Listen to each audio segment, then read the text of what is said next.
Quality study अकॅडमीच्या YouTube चॅनलवर तुमच्या सर्वांचे स्वागत आहे विद्यार्थी मित्रांनो. आज आपण 28 फरवरीचे चालू घडामोडीचे प्रश्न पाहणार आहोत. हे प्रश्न UPSC, MPSC व इतर सर्व परीक्षेसाठी अत्यंत उपयोगाचे आहे. या सिरीजमध्ये आपण एक्झाम पॉईंट ऑफने एक महत्त्वाचा टॉपिक पाहतो. तर आजचा आपला महत्त्वाचा टॉपिक आहे फरवरीमधले महत्त्वाचे दिवस. विद्यार्थी मित्रांनो, तुम्ही नुकतीच एक्झाम बघितली असेल MPSCची. तिथे जागतिक संगीत दिवसबद्दल प्रश्न होता. तर फरवरी महिन्याचे जे पण महत्त्वाचे दिवस आहेत आपण त्याबद्दल माहिती पाहणार आहोत. आणि जे विद्यार्थी आपल्या चॅनलवर क्वालिटी स्टडी अकॅडमीच्या नवीन असतील त्यांनी आपल्या क्वालिटी स्टडी अकॅडमीच्या यूट्यूब चॅनलला सबस्क्राईब करायला विसरू नका, कारण की असेच महत्त्वाचे व्हिडिओ आणि अपडेट तुमच्यापर्यंत पोहोचतील. चला आता आपण चालू घडामोडीचे प्रश्न पाहूया. तर काल विचारलेला प्रश्न होता विद्यार्थी मित्रांनो तुमच्यासाठी, कोणता? पंतप्रधान नरेंद्र मोदी यांनी कोणत्या देशाने speaker of the crescent medal हा सन्मान प्रदान केला? तर तो इस्रायल देश होता विद्यार्थी मित्रांनो. तर ऑप्शन क्रमांक 4 आपला योग्य उत्तर आहे. आता आपण आजचे प्रश्न पाहूया. प्रतिवर्षी 27 फरवरीला हा दिवस कोणता दिवस म्हणून साजरा केला जातो? तर हा मराठी भाषा गौरव दिन म्हणून साजरा करण्यात येतो. तर ऑप्शन क्रमांक 2 आपला योग्य उत्तर आहे. मराठी भाषा गौरव दिन खालीलपैकी कोणाच्या जन्म दिवस निमित्त साजरा केला जातो? तर हा दिवस विष्णू वामन शिरवाडकर म्हणजेच कुसुमाग्रज यांच्या जयंतीनिमित्त साजरा करण्यात येतो, म्हणजे जन्मदिवस साजरा करण्यात येतो. तर ऑप्शन क्रमांक 2 आपला योग्य उत्तर आहे.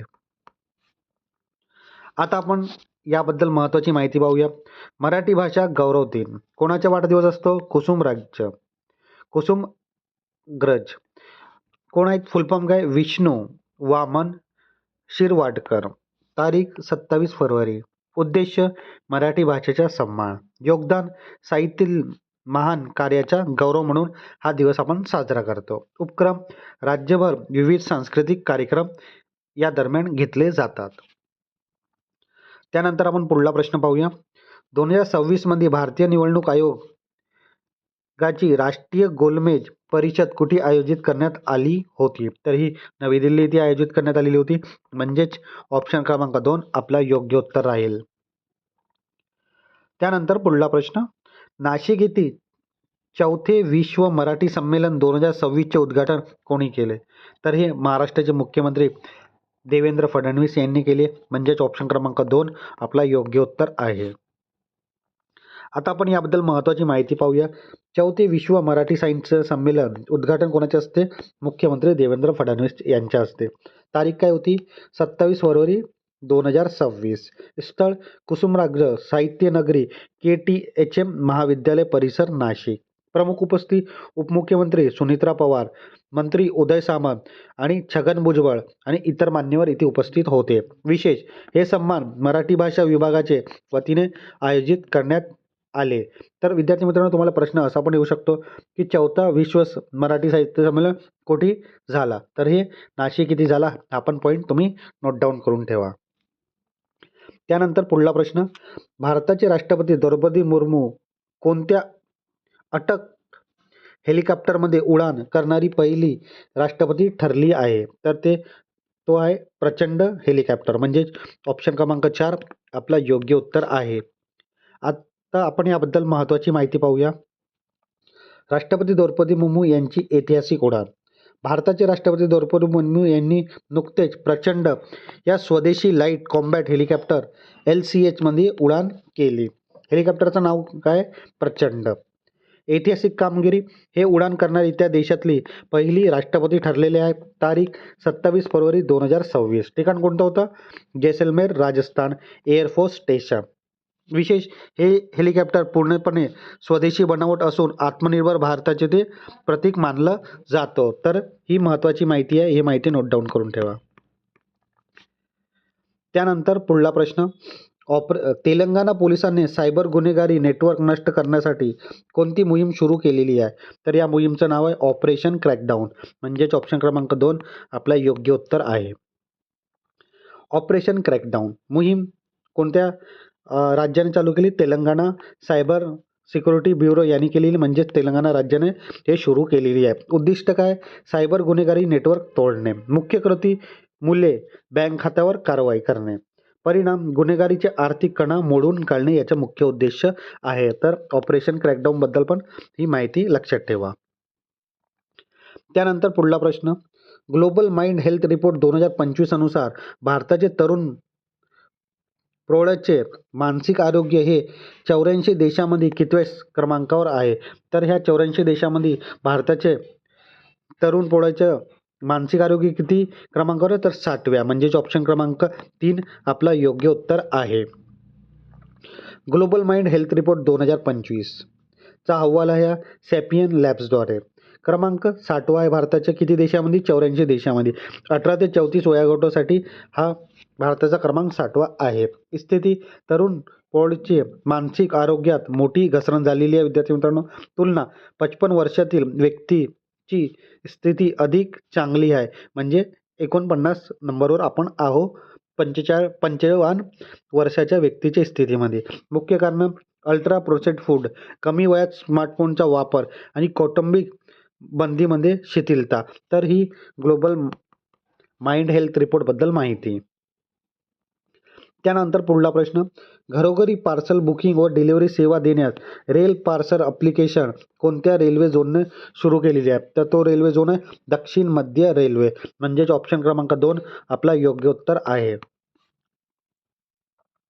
त्यानंतर पुढला प्रश्न, आंतरराष्ट्रीय सीमा शुल्क दिन 2026 निमित्त केंद्रीय अप्रत्यक्ष कर आणि सीमा शुल्क मंडळ CBIC कोणत्या डिजिटल प्लॅटफॉर्म लॉन्च केलेला आहे? तर हा प्लॅटफॉर्म आहे स्विफ्ट 2.0, म्हणजेच ऑप्शन क्रमांक 2 आपला योग्य उत्तर आहे. आता आपण याबद्दल महत्त्वाची माहिती पाहूया. आंतरराष्ट्रीय सीमा शुल्क दिन 2026 हा एक डिजिटल उपक्रम आहे स्विफ्ट 2.0. सिंगल विंडो इंटरफेस असणार आहे. संस्था कोणती आहे? CBIC. उद्देश आयात निर्यात प्रक्रिया अधिक जलद आणि पारदर्शी करणे याचा मुख्य उद्देश आहे. अतिरिक्त अतिथी ॲपचे पण अपग्रेडेशन केलेलं आहे. मुख्य फायदा, सर्व अर्ज आणि मंजुरी एकाच डॅशबोर्डवर इथे उपलब्ध राहणार आहे. तर स्विफ्ट 2.0 बद्दल हा प्लॅटफॉर्मबद्दल पण तुम्ही माहिती लक्षात ठेवा. त्यानंतर पुढला प्रश्न, भारतात दरवर्षी राष्ट्रीय विज्ञान दिवस कधी साजरा केला जातो? तर हा 28 फरवरीला साजरा करण्यात येतो, म्हणजे ऑप्शन क्रमांक 3 आपला योग्य उत्तर आहे. आता आपण याबद्दल महत्त्वाची माहिती पाहूया. राष्ट्रीय विज्ञान दिवस, तारीख 28 फरवरी. सर CV रमन यांच्या रमन इफेक्टचा शोध लावला होता, त्या दिवशीची आठवण म्हणून आपण राष्ट्रीय विज्ञान दिवस साजरा करतो. उद्देश विज्ञानाचे महत्त्व आणि मानवीय जीवनातील त्यांचे योगदान अधोरेखित करणे. प्रेरणा, तरुण पिढीमध्ये वैज्ञानिक दृष्टिकोन रुजवणे याचा उद्देश आहे. तर ही माहिती राष्ट्रीय विज्ञान दिवसबद्दल. आता विद्यार्थी मित्रांनो, आपण आपल्या चालू घडामोडीच्या सत्रामध्ये एक एक्झाम पॉईंट, आपण एक महत्त्वाचा पॉईंट पाहतो. तर आजचा आपला महत्त्वाचा पॉईंट आहे फरवरीमधले महत्त्वाचे दिवस. कारण की आज 28 फरवरी असल्यामुळे आपण आज फरवरी महिन्याचे महत्त्वाचे दिवस घेणार आहे, कारण की फरवरी महिन्याचा हा आखरी शेवटचा दिवस आहे. तर फरवरीमधले महत्त्वाचे दिवस आहेत. 2 फरवरीला जागतिक पाणथळ भूमी दिन, 2 फरवरीला सदिवान जागरूकता दिन, 4 फरवरीला आंतरराष्ट्रीय मानवीय बंधुत्व दिन, 4 फरवरीला जागतिक कर्करोग दिन, 6 फरवरीला सुरक्षित इंटरनेट दिन, 10 फरवरीला जागतिक दाढी दिन, आणखी 10 फरवरीला राष्ट्रीय जंतनाशक दिन, 11 फरवरीला आंतरराष्ट्रीय विज्ञानातील महिला आणि मुलीचा दिन, 13 फरवरीला जागतिक रेडिओ दिन, 14 फरवरीला जागतिक जन्मजात हृदय दोष जागरूकता दिन, 15 फरवरीला आंतरराष्ट्रीय बाल कर्करोग दिन, 20 फरवरीला जागतिक सामाजिक न्याय दिन, 21 फरवरीला आंतरराष्ट्रीय मातृभाषा दिन, 22 फरवरीला जागतिक विचार दिन, 27 फरवरीला मराठी भाषा गौरव दिन कवी कुसुमराज यांच्या जयंतीनिमित्त, आणि 28 फरवरीला आताच आपण बघितलं राष्ट्रीय विज्ञान दिवस म्हणून आपण साजरा करण्यात येतो. तरीही विद्यार्थी मित्रांनो, हे फेब महिन्याचे खूप महत्त्वाचे दिवस आहेत, तुम्ही लक्षात ठेवा, कारण की येणाऱ्या एक्झाममध्ये याबद्दल प्रश्न असू शकतो. आता विद्यार्थी मित्रांनो, आपण आपल्या चालू घडामोडीच्या सत्रामध्ये एक क्वेश्चन ऑफ द डे तुमच्यासाठी असतो आणि आजचा प्रश्न तुमच्यासाठी आहे, भारताची पहिली नेट झिरो किंवा कार्बन न्यूट्रल ग्रामपंचायत म्हणून घोषित झालेल्या बेला हे कोणत्या जिल्ह्यात आहे? तर तुमच्या ऑप्शन क्रमांक 1 नागपूर, ऑप्शन क्रमांक 2 आहे भंडारा विदर्भ, ऑप्शन क्रमांक 3 आहे चंद्रपूर आणि ऑप्शन क्रमांक 4 आहे गडचिरोली. तर विद्यार्थी मित्रांनो, या प्रश्नाचं उत्तर तुम्ही नक्की कमेंट बॉक्समध्ये द्या. चुकलं तरी काही हरकत नाही. येणाऱ्या लेक्चरमध्ये आपण याबद्दल माहिती पाहणारच आहोत. आता विद्यार्थी मित्रांनो, आपण आपल्या क्वालिटी स्टडी अकॅडमीच्या यूट्यूब चॅनलवर हे जे सिरीज घेत आहोत चालू घडामोडीची, हे सिरीज तुम्हाला कशी वाटत आहे तुम्ही नक्की कमेंट बॉक्समध्ये सांगा. हे सिरीज तुम्हाला आवडत असेल तर नक्की लाईक करा, शेअर करा आणि आपल्या क्वालिटी स्टडी अकॅडमीच्या यूट्यूब चॅनलला सबस्क्राईब करायला विसरू नका. धन्यवाद.